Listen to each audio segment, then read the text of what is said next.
Voilà. Dans les systèmes développés par les anciens, dans les régions herbagères de l'ouest de l'Europe, il y avait presque toujours des haies autour des parcelles. Et depuis le milieu du XXe siècle, en fait, on a eu tendance à détruire ces haies et on a sous-estimé leur importance dans l'alimentation des animaux. Parce que même des bovins peuvent consommer beaucoup de fourrage dans les haies et y trouver une série de substances qui leur sont favorables, qui sont intéressantes pour leur nutrition et leur santé. Et donc maintenant, on revient de plus en plus, et suite notamment à des recherches scientifiques, sur l'intérêt de haies, en particulier de haies diversifiées. Il y a un nombre infini de types de haies. On peut concevoir des haies à un rang, à deux rangs, à trois rangs. On peut avoir des haies qui ne contiennent qu'une espèce, d'autres qui vont en contenir 25. On peut les tailler à des fréquences plus ou moins importantes. Donc il y a une diversité absolument incroyable de types de haies, mais toutes sont intéressantes, toutes peuvent rendre des services.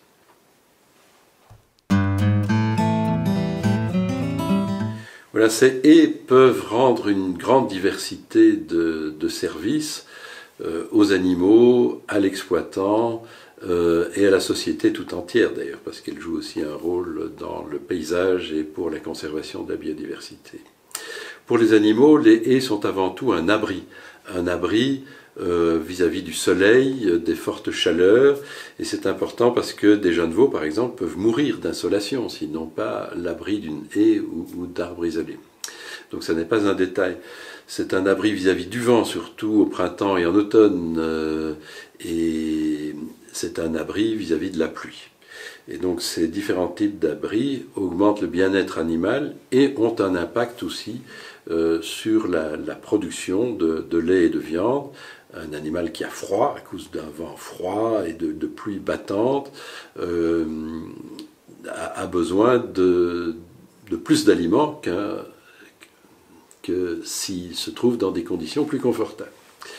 La haie est aussi une source d'aliments, et on va détailler ça dans un instant. Et on a eu tendance à sous-estimer la quantité de fourrage que les animaux peuvent trouver dans les haies par rapport au reste de la prairie. C'est une source de bois d'œuvre, de bois de construction, pour faire des meubles, pour faire des bâtiments, etc. C'est aussi une source de bois de chauffage. Pour la faune, c'est une source de pollen et de nectar pour les pollinisateurs. Et dans le cas des abeilles domestiques, ça permet de faire du miel. C'est une source de fruits pour les oiseaux et certains petits mammifères, mais aussi pour les gens. Et on peut concevoir des haies multifonctionnelles qui remplissent ces différents services extrêmement variés. Donc cette diversité de services est remplie par une série d'espèces ligneuses. Et parmi les espèces d'arbres et d'arbustes les plus intéressantes pour la nutrition des animaux, on peut tout d'abord citer le frêne, qui est reconnu depuis longtemps comme une excellente espèce fourragère. Malheureusement, il est atteint de calarrhose aujourd'hui en Europe et beaucoup de frênes meurent, mais au moins pour ceux qui persistent spontanément dans les haies, il faut savoir que le frêne a une excellente valeur fourragère. Ensuite, on peut citer le tilleul, dont les jeunes feuilles particulièrement sont intéressantes pour les animaux, et c'est surtout le tilleul à petites feuilles qu'on intègre dans les haies. Puis il y a le charme, le noisetier, le cornouiller sanguin aussi, voilà quelques exemples d'espèces qui sont indigènes, donc qui sont originaires d'Europe et qui ont un intérêt fourrager évident.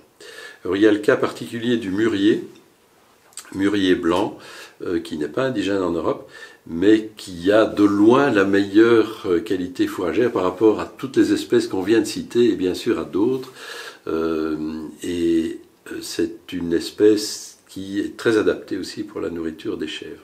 Puis on peut citer quelques espèces qui sont beaucoup moins intéressantes d'un point de vue fourrager, comme le hêtre qui est très ligneux, évidemment les résineux comme l'épicéa, l'if qui est même toxique, et le chêne, En tout cas, à l'ouest de l'Europe, les chênes ne sont pas très intéressants pour la nutrition animale, alors qu'en Méditerranée, la situation est différente. Et donc en Europe, on va plutôt privilégier les espèces qu'on a listées au début. Donc on l'a dit, il y a différents types de haies. La haie bocagère est généralement constituée de plusieurs strates. C'est intéressant en tout cas d'avoir une strate de buissons, une strate d'arbres moyens et une strate de grands arbres. En ce qui concerne l'alimentation fourragère des animaux, c'est important d'avoir des buissons bas, parce que là, ils vont trouver une grande densité de feuilles. Puis les arbres moyens et les grands arbres vont servir surtout d'abri pour les animaux. Mais il y a aussi un autre type de haie qui consiste à planter des alignements d'arbres têtards, par exemple du saule blanc, mais on peut aussi faire des arbres têtards avec des frênes, avec des tilleuls et d'autres espèces. Et donc ces arbres sont coupés à environ 2 mètres de hauteur et ils sont régulièrement coupés à cette hauteur-là après la croissance d'une série de tiges qui peuvent pousser pendant 3, 4, 5 ans par exemple et qu'on peut rabattre par exemple pendant les périodes estivales quand la prairie permanente ne pousse plus. On peut décider en cas de forte sécheresse de couper des tiges et les animaux vont consommer les feuilles qu'il y a sur ces tiges et d'ailleurs une partie des tiges et de l'écorce elle-même. Voilà. Et donc ça permet de ne pas entamer les stocks hivernaux et de passer plus facilement à travers ces périodes de sécheresse.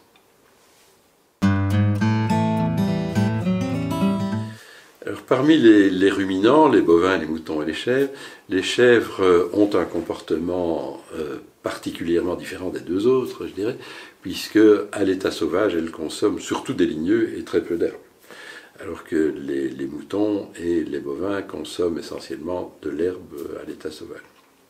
Mais il ne faut pas sous-estimer le fait que le bovin est un animal forestier à l'état sauvage. L'auroch, l'ancêtre du bovin, était un animal forestier qui quittait la forêt pour aller pâturer dans des endroits herbacés le long des rivières et d'autres espaces ouverts, mais revenait aussi dans la forêt pour trouver un abri et pour consommer des plantes ligneuses. Voilà, la chèvre, elle, si elle avait le choix, elle mangerait que des plantes ligneuses. Et en prairie, quand elle pâture de l'herbe de prairie, parce que bien sûr elle peut consommer de l'herbe aussi, c'est intéressant pour sa santé d'avoir une proportion la plus importante possible de ligneux. Et on peut faire des cultures de taillis avec du mûrier et d'autres bonnes espèces fourragères pour lui offrir ça, ou organiser des arbres têtards qu'on va régulièrement recéper pour laisser tomber des branches dans la parcelle de façon à ce que les chèvres puissent les manger. Et puis les chèvres peuvent avoir, comme les bovins et les ovins, accès à une haie dense et prélever là-dedans ce qu'elles veulent. Mais il faudrait, dans les systèmes de pâturage avec des chèvres, avoir une attention spécifique pour leur offrir une proportion de ligneux suffisante qui a un impact très fort sur leur santé et aussi sur le contrôle des parasites gastro-intestinaux. Voilà, les feuilles de ligneux sont en fait beaucoup plus riches en protéines et en énergie qu'on ne l'avait pensé il y a quelques années.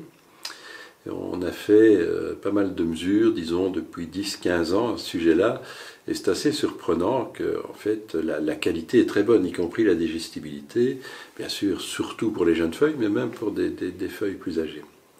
Donc, la haie est une source de protéines, d'énergie, comme le reste de la parcelle, mais elle contient aussi plus de minéraux, et notamment d'oligo-éléments que les graminées.